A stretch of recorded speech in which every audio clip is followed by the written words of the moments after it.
महाराज जी, लोग तो कहते हैं कि जिह्वा से नाम जप करने से कोई लाभ नहीं मिलेगा। कहते कर में तो माला फिरे, जीव फिरे मुख माही, मनुआ तो चहु दिस फिरे, यह तो सुमिरन नाही। कुछ लोग कहते हैं हाथ में माला चल रहा है, जीभ में नाम चल रहा है, मन संसार में घूम रहा है, इससे तो कोई लाभ मिलेगा नहीं। तो महाराज जी, प्रायः नाम जब तो ऐसे ही होता है प्रारंभ में, तो उसको तो कोई फल ही नहीं मिलेगा। अरे ऐसा कहने वालों की बिल्कुल बात मत सुनो पूज्य उड़िया बाबा, ऐसा कहने वालों की बिल्कुल बात मत सुनो, उन्हें कहने दो। वो क्या जाने, नाम में अपार सामर्थ्य है। जिसकी जिह्वा में नाम स्मरण चल रहा है तो मन लगे ना लगे उसको फल अवश्य मिलेगा। ये बात, इसीलिए भगवत प्राप्त महापुरुषों के वचनों को समझना चाहिए। अब कौन सा दोहा कहां से उठा के कैसे, अब अगर ये दोहा नए साधक को सुनाया जाए कि कर में तो माला फिरे और जीभ फिरे मुख माहि, और मनुआ तो चौदिस फिरे, ये तो सुमिरन नाई, तो जो शुरू किया वो भी रख देगा माला कि फल ही नहीं मिलना तो हम क्या करें। पूज्य राधा बाबा, तुम चिंता मत करो, तुम मशीन की तरह जीभ से शुरू करो राधा कृष्ण राधा कृष्ण राधा कृष्ण राधा, बाबा के वचन, फिर तुम देख लेना। गोस्वामी जी कह रहे तुम चिंता मत करो, राम नाम मणिदीप धर जीह देहरी द्वार, तुलसी भीतर बाहरो जो चाह सुझियार। हमको वो बात समझनी है जो बड़े बड़े महापुरुष कह रहे हैं। ऐसे लोगों की बात देखो, बाबा ने पहला शब्द उत्तर में, ऐसे कहने वालों की बिल्कुल बात मत सुनो, उन्हें कहने दो, क्या जाने नाम में कितनी अपार सामर्थ्य है। अहो वत्स पचतो गरीयान यज्जिभ्याग्रे वर्तते नाम तुभ्यम, ना कि मनसाग्रे लिख देते ना, मनसाग्रे, यह जिभ्याग्रे, जिभ्या में जिसके आपका नाम विराजमान हो गया वो चांडाल भी जगत पूज्य बन जाता है। अहो वत्स पचतो गरीयान, वो सर्वश्रेष्ठ हो जाता है। भजन करना है, निरंतर भजन करना है, मन लगे ना लगे तुम्हें इसकी परवाह नहीं करनी। जो तुम्हारी जिह्वा से नाम निकल रहा है वो फल दे के रहेगा, ये बैठा लो हृदय में। केवल जिह्वा से तुम भजन करना प्रारंभ करो, फिर देखना मन लगने की बात जाने दो, मन नाम में हो जाएगा, अपने आप नाम में हो जाएगा। जब हम अधिक समय तक विषय चिंतन करते हैं तो मन विषय में हो जाता है। जब अधिक समय तक हम नाम जपते हैं तो मन नाम में हो जाता है। इसलिए तुम ऐसी बातें मत सुनो, निरंतर नाम जपने का अभ्यास जिह्वा से ही करो, तुम्हारा मन भगवदाकार हो जाएगा। तो महाराज जी सुनते हैं भगवदाकार वृत्ति बड़ी महिमामयी है, तो ये कैसे आती, कैसे भगवदाकार वृत्ति आती है? तीव्र अभ्यास और निरंतर स्मरण से। जब क्षण क्षण में वृत्ति हमारी भोगों की तरफ जाती है, उस वृत्ति को हटाकर हम नाम में लगाते हैं तो नामाकार वृत्ति, एक एक वृत्ति जब नाम में लगने लगती, नामाकार वृत्ति प्रभु के रूप में लगने लगती तो भगवदाकार वृत्ति, तत्व चिंतन में लगती है तो ब्रह्माकार वृत्ति। इसलिए विशेष प्रयत्नशील उपासक वृत्तियों को भगवदाकार कर लेता है। प्रयत्नशील, बार बार मन संसार में जा रहा है, उसे हटाकर नाम में लगाते हैं, बार बार नाम में लगाते हैं, धीरे धीरे वृत्तियां नाम में हो जाती हैं। जब स्वतः एक एक वृत्ति नाम में हो जाती है तो भगवदाकार, मंत्राकार, नामाकार, ब्रह्माकार ऐसे शब्दों से कहा जाता है। ये केवल बातें बनाने से नहीं होता, पुरुषार्थ, तुम्हें भगवत कृपा से सामर्थ्य मिली है ऐसी। उपासक प्रधानता कृपा की मानता है, अपने पुरुषार्थ की नहीं।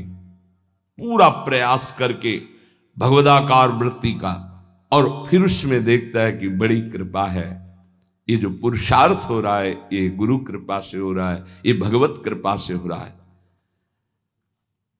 भगवान की आज्ञा समझकर पुरुषार्थ करे और उससे लाभ हो तो भगवत कृपा समझे। आपका तात्पर्य यही है ना? हाँ हाँ, यही सिद्धांत है, ऐसा ही करना चाहिए। ऐसा करने से अभिमान नहीं होता। क्या कि प्रभु की आज्ञा है कि मनुष्य जन्म में भगवत प्राप्ति करे, गुरु की आज्ञा है कि इस उपासना के करने से भगवत प्राप्ति होती। तो हमें जितना पुरुषार्थ मिला है, सामर्थ्य मिली, हम पूरी सामर्थ्य लगाकर साधना करते हैं, नाम जप करते हैं, पर हम ये देखते हैं कि ये सब भगवत कृपा से हो रहा है। प्रभु की कृपा से ही हमारी भजन मार्ग में रुचि हुई, भजन बना, पुरुषार्थ बना, इस सब कृपा से। तो अभिमान नहीं आएगा। महाराज जी आप तो नाम जपने के लिए कह रहे हैं, लेकिन बहुत से विद्वान लोग नाम नहीं जपते। क्यों नहीं जपते? भैया नाम जप करना तुमने कोई साधारण समझ रखा है? भगवत कृपा के बिना भगवन नाम नहीं लिया जा सकता। हरिवंश कृपा हरिवंश कहें, हरिवंश कहें, हरिवंश लहें।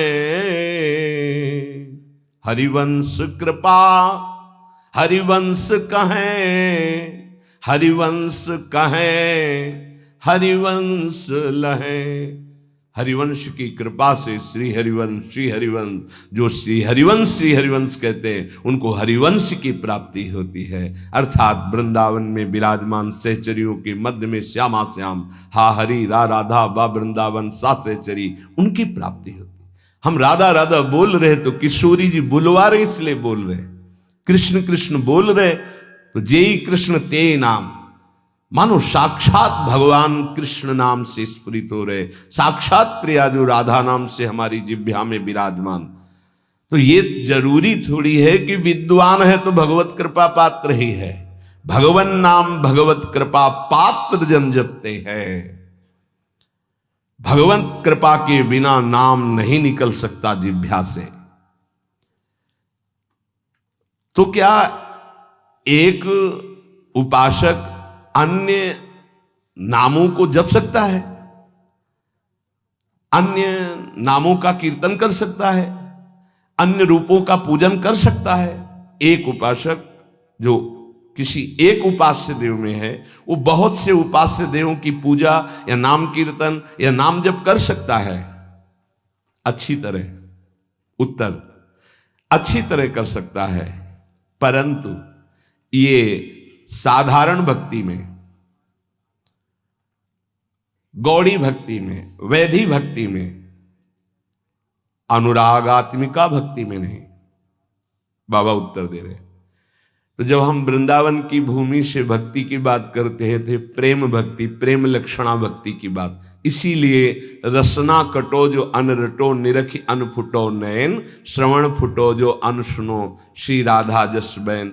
जैसे प्रश्न करते हैं एकांतिक में कुछ भक्त उपासक कि हम तो अमुक अमुक अमुक अमुक बहुत भगवान विराजमान किए हैं, तो सब भगवाने के स्वरूप हैं, आप मना क्यों करते हो? नहीं, मना नहीं है। साधारण भक्ति तो सबकी ऐसी होती है, लेकिन जब अनुरागात्मिका भक्ति, प्रेम लक्षणा भक्ति की बात आती, तब अनन्यता आ जाती है।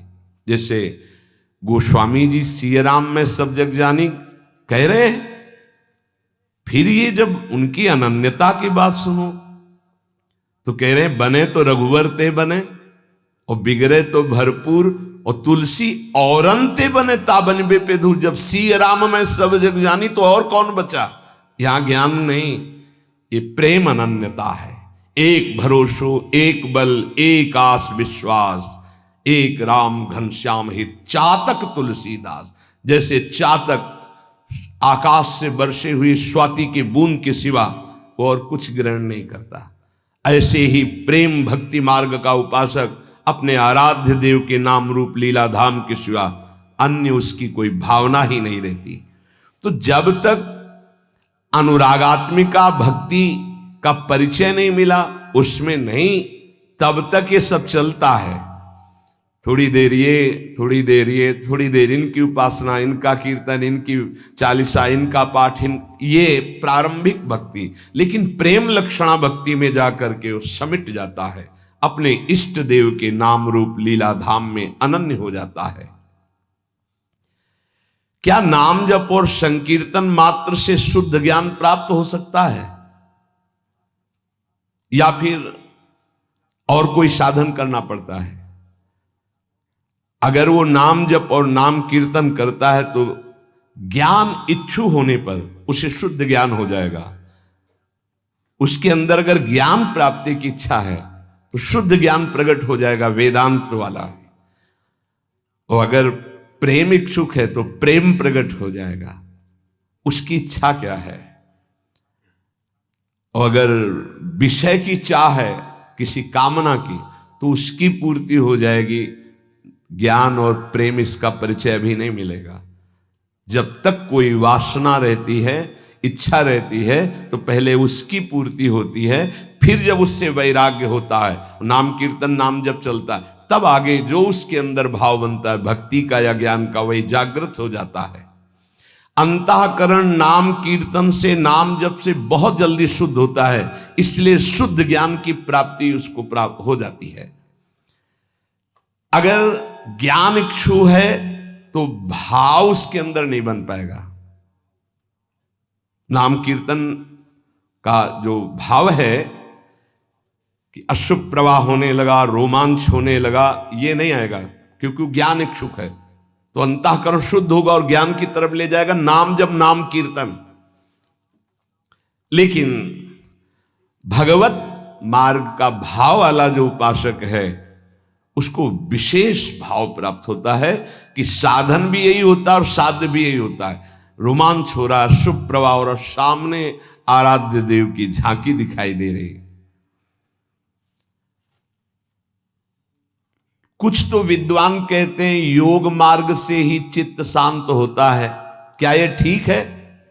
तो क्या न, पूज्य बाबा का उत्तर, तो क्या वो ये नहीं जानते कि नाम जप करना योग है? अरे नाम जप के अंदर अनंत सामर्थ्य विराजमान है, इसलिए जो नाम जप परायण है वो योगी तो हो ही जाएगा। तात्पर्य जानना चाहिए, चित्त वृत्ति का संसार चिंतन से हटाना योग कहते हैं। वो नाम जप कर रहा है तो सच्चिदानंद के नाम में चित्त जोड़ रहा है, योग तो हो ही रहा है। प्रभु कुछ लोग कहते हैं नाम जप से क्या होगा, वेद पढ़ो, वेदांत पढ़ो, ऐसा कहते हैं। अरे तुम भगवत कृपा पात्र हो, तुम भगवान नाम जप में रुचि दो। लोग क्या कहते हैं इनकी तरफ मत देखो। पूज्य बाबा कह रहे, देखो हम तुम्हें अंदर की बात बताते हैं। वेद पाठ और इन पाठों से लोक लोकांतर के सुख मिल सकते हैं, लेकिन नाम कीर्तन नाम जप से भगवत प्रेम, भगवत प्राप्ति, भगवत दर्शन प्राप्त होते हैं। हां, अगर वेदांत दर्शन के अनुसार साधना हो तो मोक्ष पदवी प्राप्त हो जाएगी। तो क्या नाम से मोक्ष नहीं प्राप्त हो सकता? महापापियों को भी मोक्ष पदवी प्राप्त हो गई नाम से।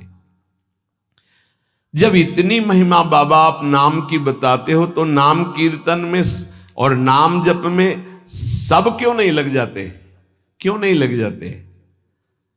देखो भाई, स्कूल में 200 विद्यार्थी पढ़ते हैं तो सब परीक्षा में उत्तीर्ण नहीं हो जाते हैं। हां, प्रयत्नशील विद्यार्थी परीक्षा में उत्तीर्ण हो जाता है। इसी प्रकार साधन मार्ग में सब भगवत प्रेमी थोड़ी हो जाते हैं। हां, प्रयत्नशील, पुरुषार्थशील, ये आलसी, प्रमादी, कायरता, ये भजन मार्ग में सिद्ध थोड़ी होते हैं। ऐसे आलस में पड़े हैं, प्रमाद जो नहीं करना चाहिए वो कर रहे हैं, कायरता की द्वंद्वों को सहने से डरते हैं। नहीं, ये सूरवीरों का मार्ग है। बार बार जब नाम जप किया जाता है तो कोई भी निष्ठा हो सब जागृत हो जाती है। बाबा कह रहे समस्त आसक्तियों का नाश करके तुम्हें भगवन्निष्ठ बनना है, किसी की बात नहीं सुननी। नाम जप से, नाम कीर्तन से जितनी जल्दी तदाकार वृत्ति होती उतनी किसी और साधना से नहीं होती।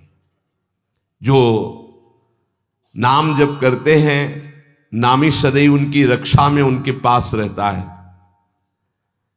इसलिए तुम अपनी धारणा बनाओ, दूसरों की बातें मत सुनो। तुम जैसी जैसी धारणा पुष्ट करते जाओगे वैसा तुम्हें अनुभव होता जाएगा। तो नाम जापक को क्या सावधानी रखनी चाहिए जिससे उसका नाम सिद्ध हो जाए? बड़ा सुंदर प्रश्न उत्तर। प्रश्नकर्ता पूज्य श्री स्वामी अखंडानंद सरस्वती जी महाराज, उत्तर देने वाले ब्रह्मबोध संपन्न पूज्य बाबा उड़िया बाबा जी महाराज।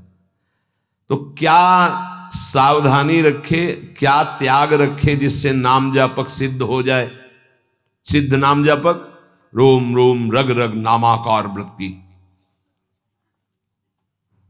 पहले तो असंबद्ध प्रलाप छोड़े, असंबद्ध बेमतलब की बातें।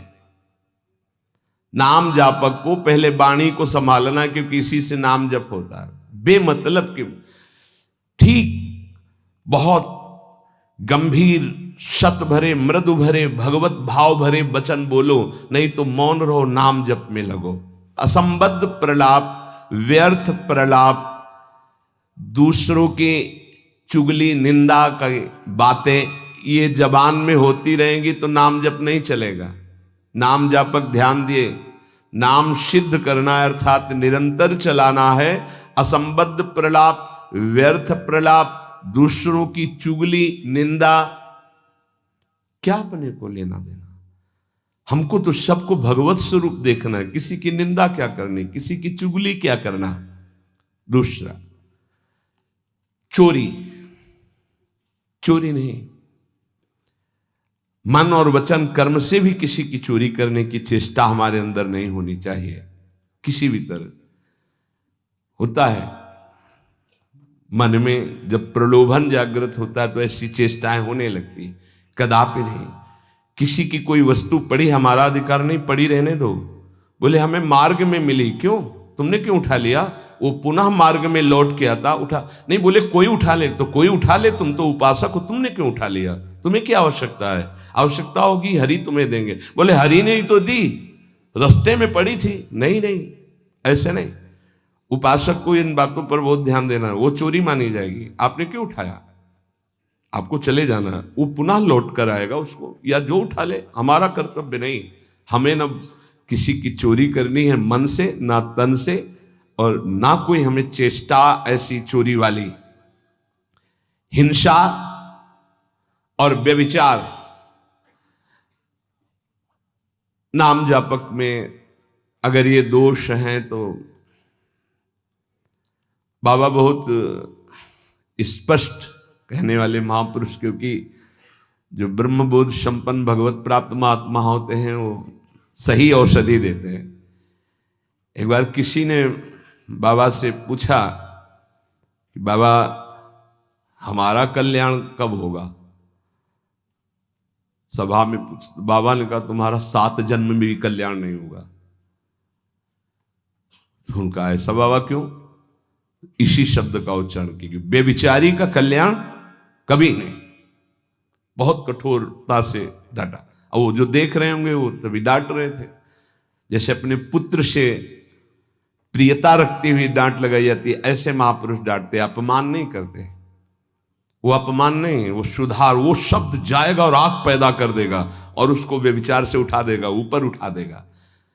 अब आप नाम भी जप कर रहे हो, माला भी चला रहे हो, आप व्यभिचार भी कर रहे हो, नाम जब सिद्ध होगा, माला जब सिद्ध होगा? नहीं। अपने धर्म के अनुसार चले। कोई भी नशा करने वाले को नाम जब सिद्ध नहीं होता। उपासक के जीवन में कोई नशा नहीं होना चाहिए। हमें लगता है भगवत कृपा है, कोई व्यसन, झूठ नाम जापक को नहीं बोलना चाहिए। अब हाथ में माला है, बात करने में हम झूठ बोल दें तो हमारा नाम जप का मतलब क्या रहा? झूठ क्यों बोलते हैं? क्यों डरते हो? क्यों छुपाव कर रहे हो? किस बात के लिए झूठ बोल रहे हो? झूठ को पाप माना ही नहीं जा रहा। कलयुग का प्रभाव देखिए, वो लिखा हुआ है प्रभाव में कि झूठे ही देना, झूठे ही लेना, झूठे ही भोजन, झूठ चबेना। क्यों झूठ बोलो? सही बोलो ना, झूठ बोलने की जरूरत क्या है? जैसे आपसे कोई प्रश्न करे उसका उत्तर सही दे दो, डरो मत, डरने की जरूरत नहीं। और कुछ ऐसा होता है जो सत्य को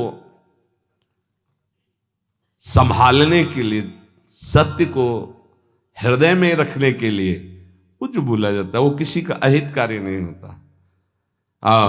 आप कितना भजन करते हैं? आप तो बहुत भजन करते हैं, भजनानंदी है। तो अब हम सत्य को बोल के एक तने इतने मार नहीं, हमसे क्या भजन होता है? गुरु कृपा से जो कुछ होता हो तो होता है, हमें तो नहीं लगता कि हमसे ऐसा कुछ भजन। और वो झूठ नहीं माना है।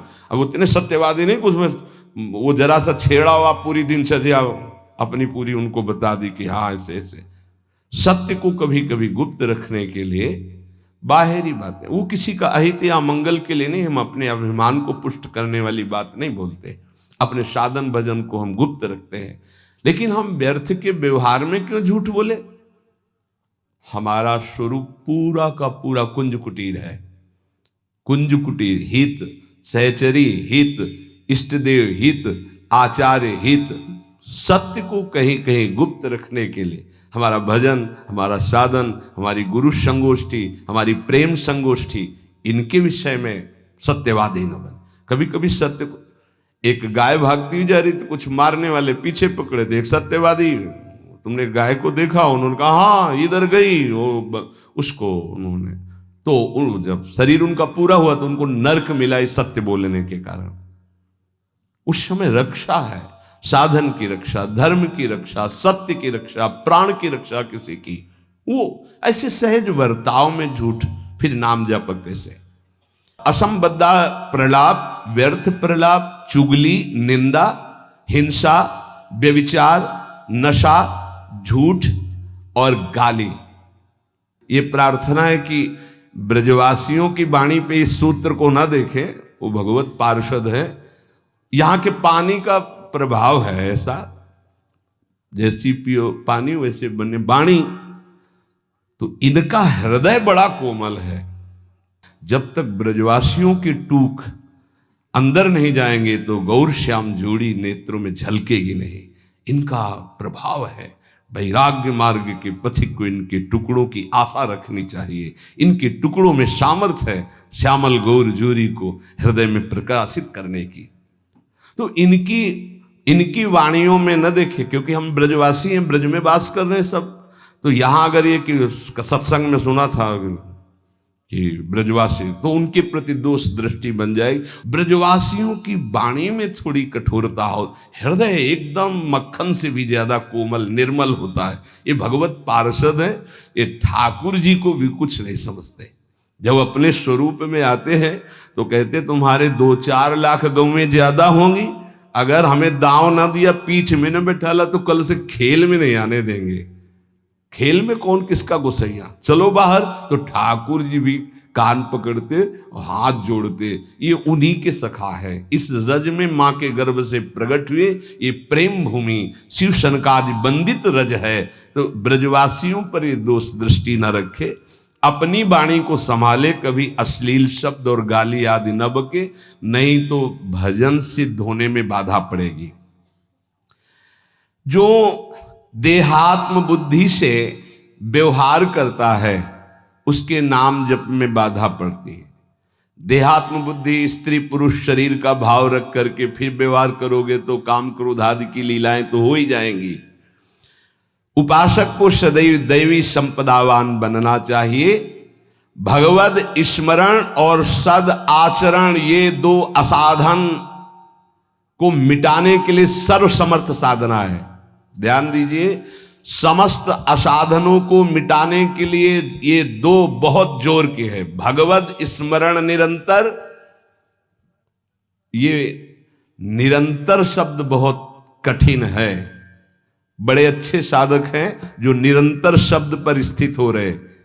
माला 2 माला गिनती वाले माला करके फिर निश्चिंत हो गए, बात अलग है। निरंतर भजन और आचरण पवित्र। बस आप चिंता मत करो, परिपक्व स्वभाव जागृत हो जाएगा, भगवदाकार वृत्ति।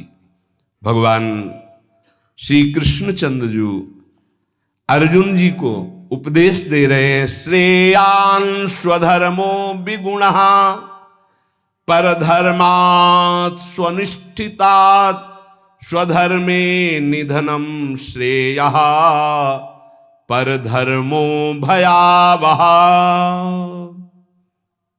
अच्छी तरह आचरण में लाए हुए दूसरे के धर्म से गुणों की कमी वाला अपना धर्म श्रेष्ठ है। अपने धर्म में तो मरना भी कल्याणकारक है, दूसरे का धर्म भय देने वाला है। व्याख्या, श्रेयान् स्वधर्मो विगुणः परधर्मात् स्वनुष्ठितात्। बाहर से दूसरे का धर्म बड़ा गुण संपन्न दिखाई दे रहा है, उसके पालन में बड़ी सुगमता है, तुम्हारे मन को आकर्षित कर रहा है। वो धन का, वैभव का, सुख सुविधा का, मान बढ़ाई का, बहुत जल्दी भगवत प्राप्ति का, जीवन भर आराम सुख व्यवस्था का प्रलोभन दे रहा है।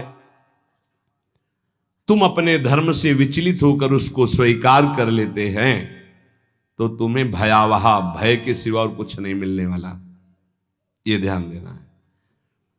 किसी भी तरह के प्रलोभन से अपने साधन पथ का, अपने धर्म का, अपने मार्ग का त्याग नहीं किया जाता।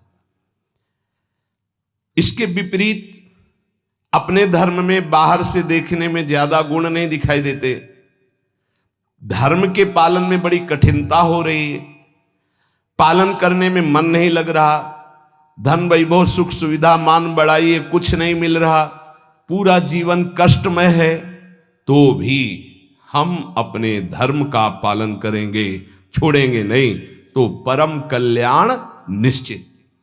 दो बातें बताई, आप अपने धर्म से चल रहे हैं, जो भी आपको गुरु परंपरा से धर्म मिला, इसलिए हम गुरु परंपरा, क्योंकि हम भागवत धर्म को ही प्रधान मानते हैं। शरीर धर्म इसको तो भगवान ही कहते हैं, सर्वधर्मान परित्यज्य मामेकम शरणम व्रज। पर धर्म क्या है? शरीर धर्म।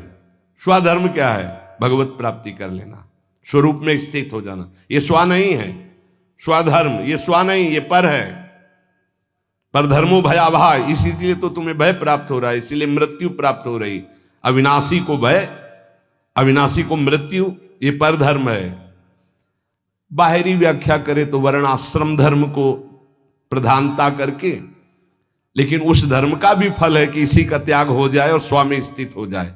अगर उसी में फंसा रहा तो नहीं। हमारा धर्म पालन करने के समय हमें जीवन में कष्ट मिल रहा है, निंदा भी हो रही है, सुख वैभव भी नहीं है, बड़ा परेशानी है, और हम अपने धर्म का पालन कर रहे हैं तो परम कल्याण। दूसरा हमें प्रलोभन दे रहा है, बाहर से देखने में गुण संपन्न और उस धर्म में बड़ी सुगमता है, पालन करने में बड़ा मन लगता है, धन वैभव सुख सुविधा मान बढ़ाई, ये सब जीवन भर खूब भोग आराम, हम अपने धर्म का त्याग करके उसे स्वीकार कर लिए तो भयावह परिणाम में भय प्राप्त होगा। कई ऐसे प्रलोभनों में धर्म परिवर्तन कर लेते हैं, कई ऐसे प्रलोभनों में अपने साधन का परिवर्तन कर लेते हैं। नहीं, परिणाम में भयावह, भगवान कह रहे परिणाम मंगलमय नहीं होगा। अपने धर्म के पालन में कठिनता हो, मन भी ना लगे, धन वैभव सुख सुविधा मान बढ़ाई भी ना मिले, जीवन भर कष्ट सहना पड़े, तो भी हम अपने धर्म का त्याग नहीं करेंगे, तो उसका परिणाम होगा परम मंगल, परम सुख। मनुष्य के लिए धर्म का पालन करना ही परम कर्तव्य है। जैसे अर्जुन जी भगवान से कह रहे हैं कि मैं युद्ध नहीं करूंगा, भिक्षा का अन्न पा करके जीवन गुजारा करूंगा। तो अर्जुन जी की छात्र धर्म वृत्ति है और इस समय धर्मयुक्त युद्ध आया है, अब भिक्षा मांगना ये ठीक नहीं, ये पर धर्म हो गया। इस समय स्वधर्म युद्ध है। स्वधर्म का त्याग करके पर धर्म स्वीकार करोगे तो हाथ कुछ नहीं लगेगा, भय भगवान समझा रहे। धर्म या कर्तव्य उसे कहते हैं जो सत्य की तरफ ले जाता है, और सत्य चढ़ाई है। अभी जैसे साधक को वाम मार्ग का प्रलोभन हो तो बड़ा अच्छा लगेगा। कुछ ऐसे वाम मार्ग हैं वैदिक सिद्धांत के विरुद्ध, जिनमें मदिरा पान करना, व्यभिचार करना, ये सब वाम मार्गी। जैसे जब महाप्रभु चैतन्य देव तीर्थ यात्रा में विचरण किए थे तो वाम मार्गियों ने ही कृष्णदास जी को आकर्षण किया। मन को लगता है कि यहां तो कुछ रोकना ही नहीं है, ये नहीं करना, ये नहीं करना, ये नहीं करना, हर कदम पे कठिनता है मार्ग पालन।